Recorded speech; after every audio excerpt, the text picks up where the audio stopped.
দর্শক, আবহাওয়া পরিস্থিতির খবর জানবো সহকর্মীদের কাছ থেকে। শুরুতেই চট্টগ্রামে যেতে চাই, সেখানে আছেন আলামিন শিকদার। আলামিন, নগরের কোন কোন এলাকায় জলাবদ্ধতার সৃষ্টি হয়েছে বেশি সেটি একটু জানাবেন এবং জনভোগান্তির বিষয়টিও জানতে চাই। লোপা, চট্টগ্রামের আগ্রাবাদ সব থেকে নিচু এলাকা, সেই জায়গাটিতে আমরা রয়েছি।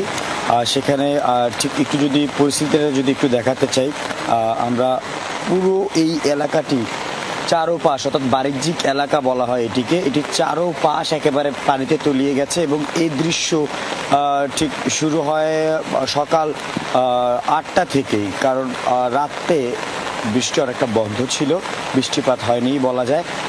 তবে যখনই ভারী বৃষ্টিপাত শুরু হয় ঠিক 2 থেকে 3 ঘন্টার ভারী বৃষ্টিতে কিন্তু আমরা দেখতে পাচ্ছি যে ঠিক গতকালকে যে দৃশ্য ছিল একই চিত্র আমরা আবার দেখতে পাচ্ছি, যে 2 থেকে 3 ঘন্টার ভারী বর্ষণে আবারও তলিয়ে গেছে চট্টগ্রামের এই নিচু এলাকাটি। একই অবস্থা চট্টগ্রামের জিসি, ওয়াসার মোড়, ইপিজেড, পাশাপাশি ঈশান মিস্ত্রির হাট একটি জায়গা রয়েছে, সেটি একেবারে পানিতে। সেখান যেই এলাকাগুলোর কথা বললাম সেখানকার মানুষ কোমর সমান পানিতে তলিয়ে আছে।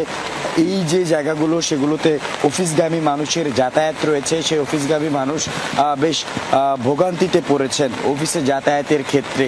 এই যে দৃশ্য, সেটি টানা 3 দিনের দৃশ্য। যদিও গতকাল রাতে যখন বৃষ্টিপাত বন্ধ হয়, কিছুটা কমে আসে একেবারে বলা যায়, সেই সময়টিতে আমরা পানি নামতে দেখেছি।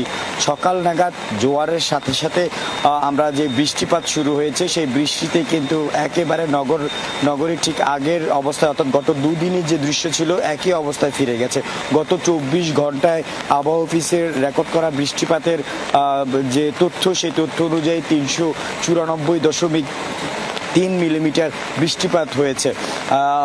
আমরা এই যে বৃষ্টিপাতের যে রেকর্ডের কথা বললাম, সেটি গত কয়েক বছরে এমন দৃশ্য দেখা যায়নি।